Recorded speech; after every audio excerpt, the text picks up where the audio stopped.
혹시 아세요? 지금 이 순간에도 우리나라 50세 이상 어른 4명 중 1명이 모르는 사이에 시한폭탄을 안고 살아가고 있다는 사실을요. 바로 전당뇨라는 무서운 복병 말입니다. 작년 겨울 제가 만난 이정희 할머니 64세의 이야기를 들려드릴까요? 평소 건강하다고 자부하셨던 분이었어요. 매일 아침 운동도 하시고 김치찌개에 밥 한 그릇 뚝딱 비우시는 분이었거든요. 그런데 건강검진에서 공복 혈당이 115가 나왔어요. 의사 선생님이 전당뇨라고 하니까 이 할머니가 뭐라고 하셨는지 아세요?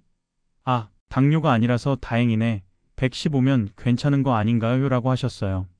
그런데 2년 후 똑같은 병원에서 똑같은 검사를 받았는데 결과가 어떻게 나왔을까요? 혈당이 145까지 올라가서 당뇨병 환자가 되어버리셨어요. 그때 이 할머니가 하신 말씀이 지금도 제 귀에 생생해요.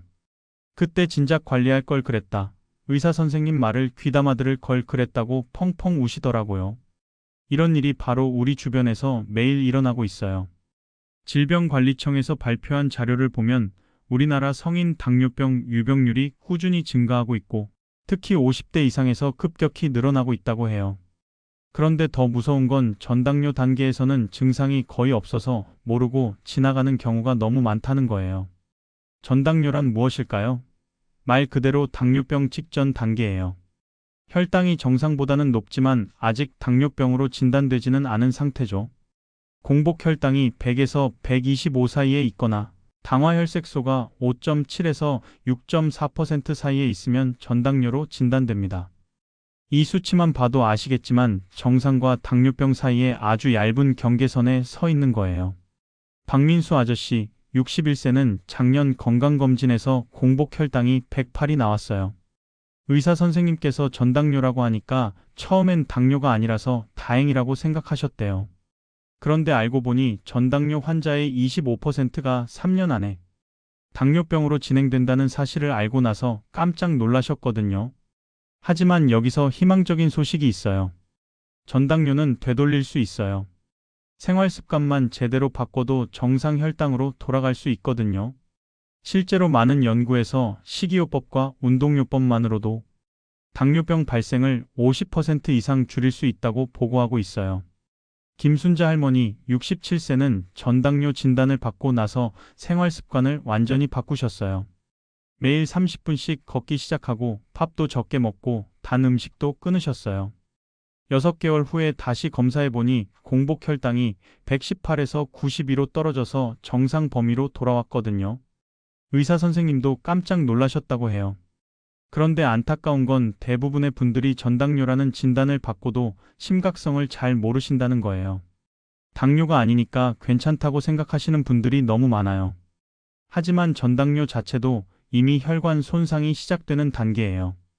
당뇨병성 합병증도 전당뇨 단계부터 서서히 진행될 수 있거든요. 특히 우리나라 50대 이상 분들의 경우 스트레스가 많고 운동 부족, 불규칙한 식습관 등으로 인해 전당뇨 위험이 높아요. 퇴직 후에 활동량이 줄어들고 술자리도 늘어나고 스트레스 해소를 음식으로 하는 경우가 많거든요. 조영철 할아버지 63세는 퇴직 후에 집에서 텔레비전만 보시다가 체중이 10kg이나 늘어났어요. 그러다가 건강검진에서 전당뇨 진단을 받으셨거든요. 처음엔 나이 들어서 그런가 보다 하셨는데 의사 선생님 설명을 듣고 나서야 심각성을 깨달으셨다고 해요. 전당뇨의 가장 큰 문제는 증상이 없다는 거예요. 당뇨병이 되면 갈증이 나고 소변을 자주 보고 체중이 빠지는 증상이 있지만 전당뇨 단계에서는 이런 증상이 거의 없어요. 그래서 건강검진을 통해서만 발견할 수 있거든요. 하지만 몸속에서는 이미 변화가 시작되고 있어요. 혈관 벽에 손상이 생기기 시작하고 신장 기능도 서서히 떨어지기 시작해요. 눈의 망막 혈관도 영향을 받을 수 있고요. 그래서 전당뇨를 침묵의 질병이라고 부르기도 해요. 최근 질병관리청에서 발표한 자료를 보면 당뇨병 유병률이 지속적으로 증가하고 있고 특히 65세 이상에서는 4명 중 1명이 당뇨병을 앓고 있다고 해요. 이 중 상당수가 전당뇨 단계에서 제대로 관리하지 못해서 당뇨병으로 진행된 경우들이에요. 그렇다면 전당뇨는 왜 생기는 걸까요? 가장 큰 원인은 인슐린 저항성이에요. 우리 몸에서 인슐린이 제대로 작동하지 않게 되는 거죠. 나이가 들수록 근육량이 줄어들고 내장 지방이 늘어나면서 인슐린 저항성이 높아져요. 여기에 운동 부족, 과식, 스트레스 등이 더해지면 혈당 조절 능력이 떨어지게 되는 거예요. 하지만 절망하지 마세요. 전당뇨는 충분히 극복할 수 있어요. 오히려 이 시기를 건강한 노후를 위한 마지막 기회라고 생각하시면 돼요. 지금부터 제대로 관리하면 당뇨병을 예방할 수 있을 뿐만 아니라 더 건강하고 활기찬 노년을 보낼 수 있거든요. 그럼 이제부터 전당뇨를 극복하기 위한 구체적인 방법들을 말씀드릴까요? 대한당뇨병학회에서 제시한 지침을 바탕으로 실생활에 적용할 수 있는 방법들을 알려드리겠습니다. 첫 번째로 가장 중요한 건 식사 관리예요. 하지만 무작정 굶거나 극단적인 다이어트를 하라는 게 아니에요. 똑똑하게 먹는 법을 배우는 거죠. 우선 밥그릇 크기부터 바꿔보세요. 평소에 쓰시던 밥그릇보다 한 치수 작은 걸로 바꾸시면 자연스럽게 밥양이 줄어들어요. 김철수 할아버지 59세는 평생 큰 밥그릇에 밥을 가득 담아 드셨는데 전당뇨 진단 후에 작은 그릇으로 바꾸셨어요. 처음 일주일은 좀 허전하셨는데 한 달 후에는 적응이 되셨고 3개월 후에는 혈당이 20포인트나 떨어졌거든요. 그리고 밥을 먹는 순서도 중요해요. 밥부터 먹지 마시고 나물이나 반찬부터 드세요. 식이섬유가 많은 채소류를 먼저 먹으면 혈당 상승을 늦출 수 있어요. 그 다음에 고기나 생선 같은 단백질을 먹고 마지막에 밥을 드시면 돼요. 박영희 할머니 65세는 이 방법을 써서 같은 양을 먹어도 식후 혈당이 30포인트나 낮아졌어요. 처음엔 습관을 바꾸기가 어려웠는데 자식들이 도와줘서 한 달 만에 익숙해지셨다고 해요. 흰쌀밥 대신 잡곡밥으로 바꾸는 것도 중요해요. 현미, 보리, 콩 등이 들어간 잡곡밥은 혈당을 천천히 올려주거든요. 처음엔 거칠게 느껴질 수 있지만 점차 비율을 늘려가시면 됩니다. 흰쌀과 잡곡을 7대3으로 시작해서 천천히 5대5까지 늘려가세요. 단 음식과 과일도 조심해야 해요. 특히 우리나라 어르신들이 좋아하시는 떡이나 한과, 과일 같은 것들이 혈당을 급격히 올려요. 완전히 끊으라는 게 아니라 양을 줄이고 타이밍을 조절하세요. 과일은 식후보다는 식전에, 그것도 하루에 주먹 크기 정도만 드시면 돼요. 이순자 할머니 62세는 평소에 감을 하루에 3개씩 드셨는데 전당뇨 진단 후에 하루에 반 개로 줄이셨어요. 대신 견과류를 조금씩 드시니까 혈당도 안정되고 포만감도 더 오래 갔다고 해요. 두 번째는 운동이에요.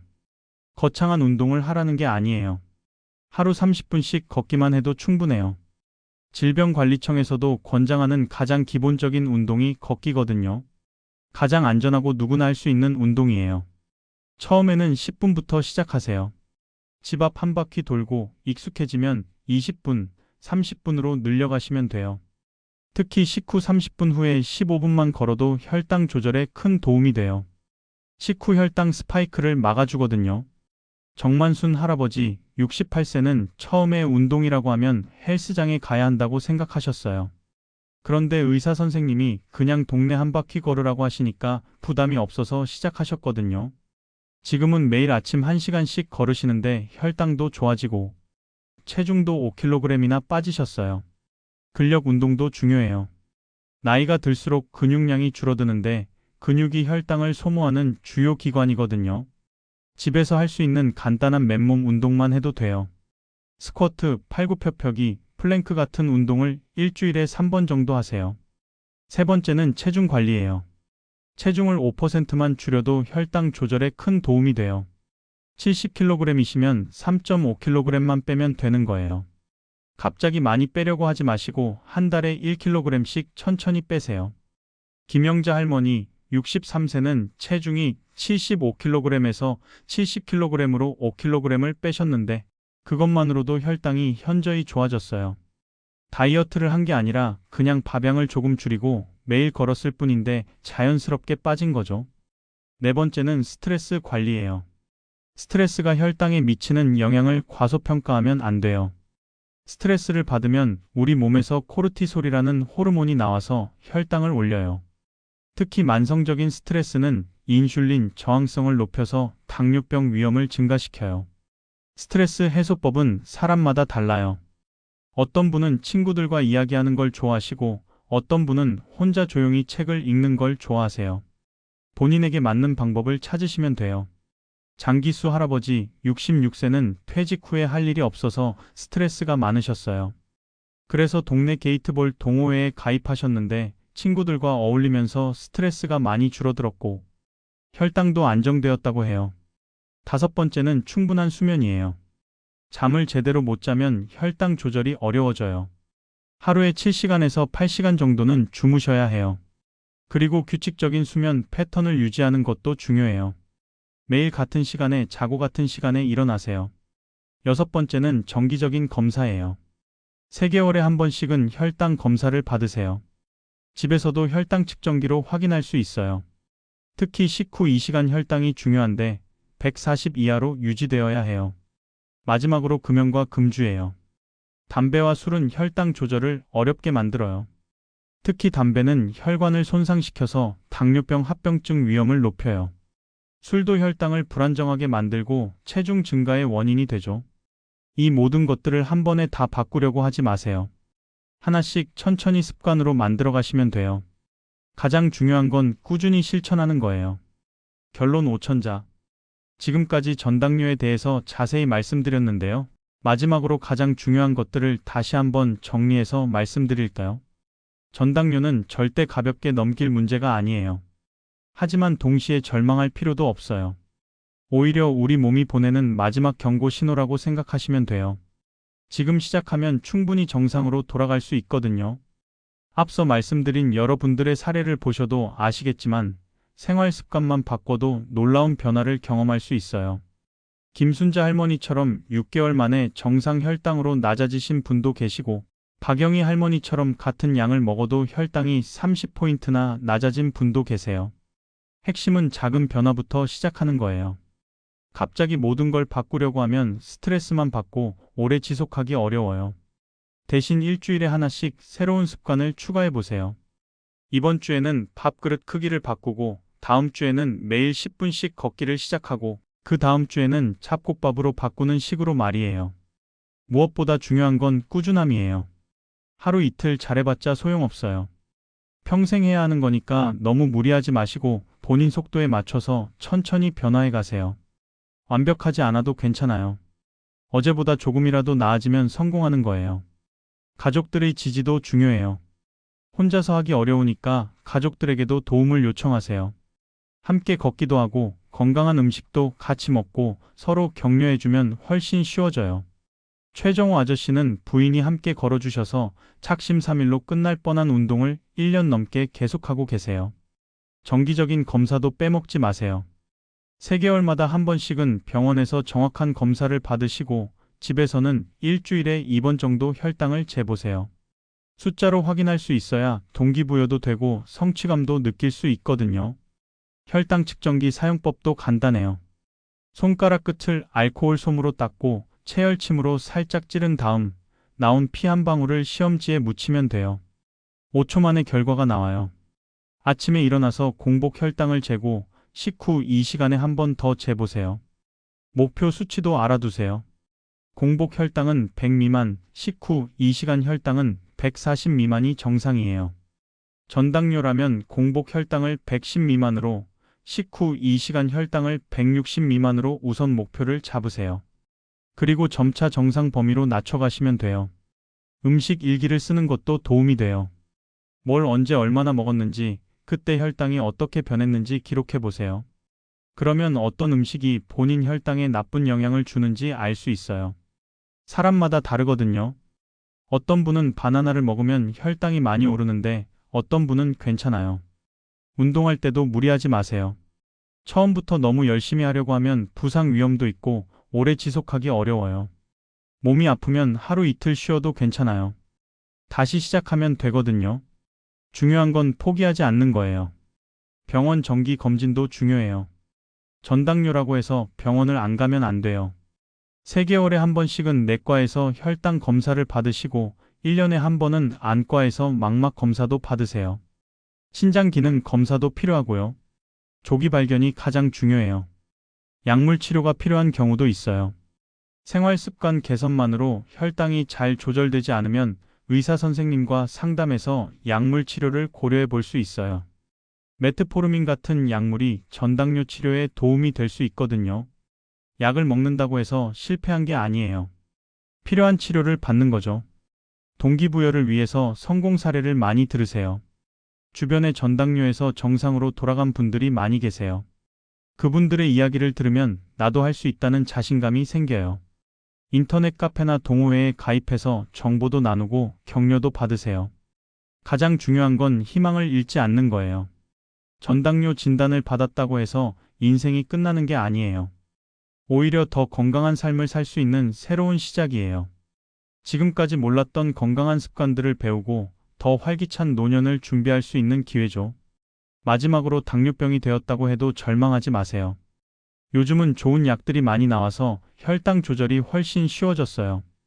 꾸준히 관리하면 합병증 없이 건강하게 사실 수 있거든요. 중요한 건 포기하지 않고 계속 노력하는 거예요. 오늘 말씀드린 내용들이 여러분께 도움이 되었기를 바라요.